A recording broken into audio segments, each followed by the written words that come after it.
Okay, we're back. I machined the block down 31 millimeters. It's actually 30.5. I have this plate's half almost 1 millimeter. So there's my added millimeter to get my 31. All right, so I have this. I have my plate. Remember we took it apart. Here's your this is your base plate.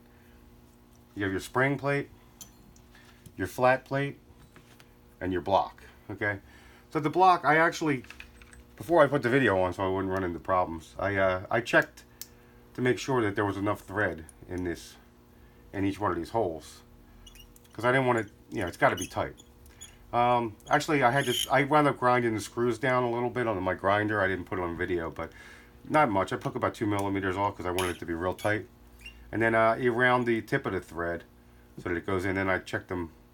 Now, if it was die cast, I was thinking to drill these and retap them, but it's brass and it's so soft.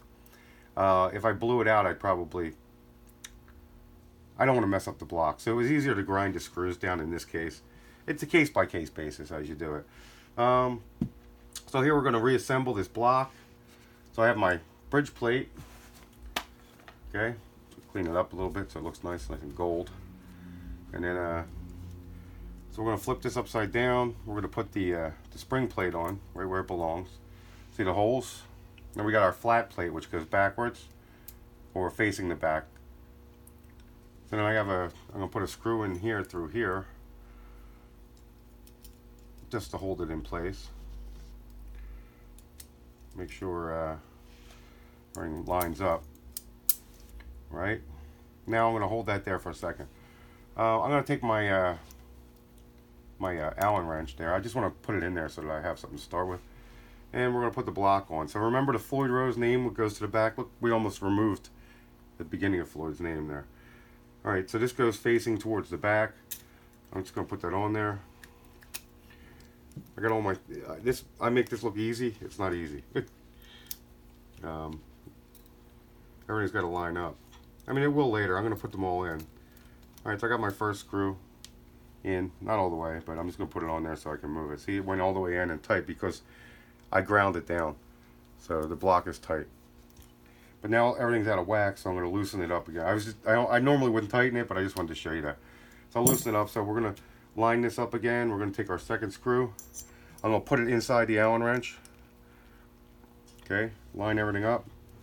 I'm going to look in here to make sure it's lined up. Because it's, again, not super easy. We'll put it in there now. Because I have the block not so tight, I got a better chance of finding that center, which I just missed it because I'm talking. Try that again here. Line up everything so I can see it. Okay, I'm going to stick this thing in here so that I get everything straight where I want it. Okay. Now we're going to take this screw. I'm going to put it in right where it belongs. I'm going to take my Allen wrench, which is 3 millimeter. Grab that tip there, and I'm just going to spin it in. Okay.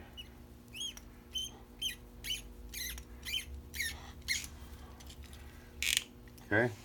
Now I got my third hole, which is pretty much right where I want it to be. I guess I could have put a little grease on it if I really wanted to, but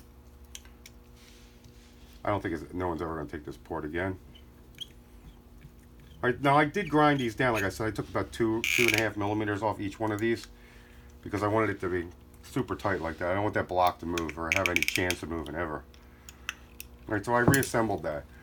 We got your spring plate here. This is your fine tuner screw. That basically shifts this pin upside down, back and forth, or up and down, as we say, which is just your fine tuner. So you can get, we'll go into that later, but when you have your top lock locked, these things never go out of tune. So basically what we're going to do is, once we have the top lock locked, you can't use that. So we use these fine tuners. So we tune it to pitch, stretch the strings, tune it to pitch, get everything perfect, stretch the strings. It's a Floyd, stretch the strings. And then once you tighten that top lock down, this guitar is never go out of tune. If it's set up right, it'll never go out of tune. And then you can use these to fine tune. So when you go in a tuner, you're off a few cents here or not. When I normally set these up, I always put everything in the middle. So you got up or down, but the high E string, I back it all the way out. It's just from knowledge. All right, to reassemble this, I have this plate here. which goes on the middle, right here. So I guess that's giving it a little bit of more radius on the middle strings. Alright, so here we go. We're going to take my low E string, which I left my saddles on. We'll start with the low E. We'll put that, it's going to slide right on in. Should have plates on the, I guess the plate only goes between the 3 middle ones. We're going to tighten that down just a little bit. Take my next one. This is definitely going to go under there. Now remember, I put these in order because I don't want to make a mistake later. This one goes right on there. And you could do, if you wanted to, you could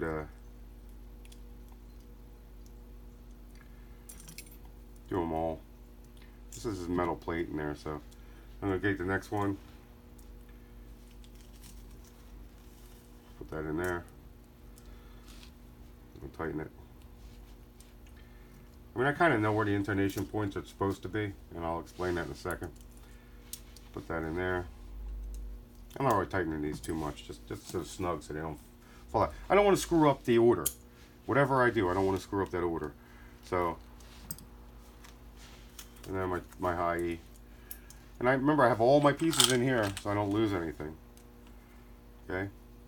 And normally on a bridge like this, the low E goes back and a little bit more up forward. I just know where it goes. The A string goes a little bit above the E string. D string goes way up. G string goes back about 2.5 millimeters. B string goes up, and then the high E string is the highest up. And I'm obviously going to set this up later, but I just figured I'd put it in there.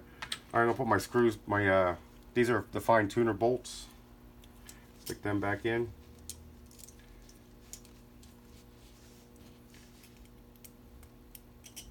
Slides under.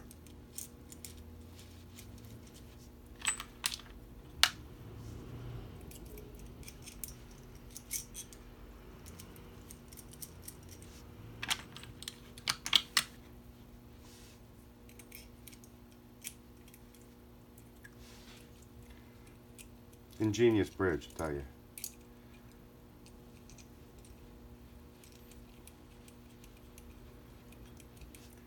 Now I didn't screw them on all the way because I got to drop those blocks, and I'll show you how the blocks go in a second. My last one. Okay, the blocks. Okay, if you look at this fine tuner screw here, there's a tip on it right here, and that goes into this hole in this block. Look at the block up close. I can get into the camera. There's a hole in the block. This goes into the hole. So you drop this in with that hole facing to the back and low on the bottom side. That drops right in. And when you loosen this screw, it drops right in and tighten it. Now, make sure these are tight enough so they don't fall out, because if you lose it, it's 2 days on Amazon. Unless you have inventory. I mean, I have every size block in stock, but a lot of people don't. And they're all different. The Chinese ones, the Korean ones. Floyd's are made at 3 different places. Well, I guess there's 4 now. They're made in Germany. I don't know if Godo ever made them in Japan. They might have, but Japan's too expensive. So then they're made at a place called Buhong in Korea. I've been there. That's through Floyd. And they have the high-end one, which is made in Germany. And then they have the second one that's made in Korea, which was I guess it's a Pro or something. And then they had a third one which they came out with, which was the Special, which is the low price one. And then right when I was getting out of the industry, they contacted me and they were making another one, which was like even a cheaper version. And I mean, I don't blame him, because everybody was making copies of his stuff, and they were just basically, he wasn't making any money. And so what I believe they did was they decided to, like Ibanez and other companies are doing, like the Gem Juniors or the Baby Gems, or what they call. I mean, other people are ripping you off, so you might as well jump in on the game. So Floyd, that way they can keep their name on it, because once the patent was up, people didn't put the name Floyd Rose on here anymore, or licensed under Floyd Rose patents. Alright, so there you go. I throw little stories in there. There's my edge bridge, and I'll put that up there for now. I'll just show you something real quick, and I'll shut the tape off. Okay, here's the body. Now I put this block in there, and ta-da!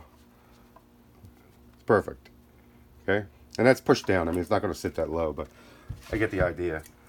You know, once the studs and all are in, you know, the bridge is going to sit like that. It's going to be a little higher than that, and you'll see it's dead on the money. So I can pull up or go down with it, and that's the way you fix a Floyd Rose after 2.5 hours. All right, and I will come back with the next board of tape. I'm going to buff this top out next.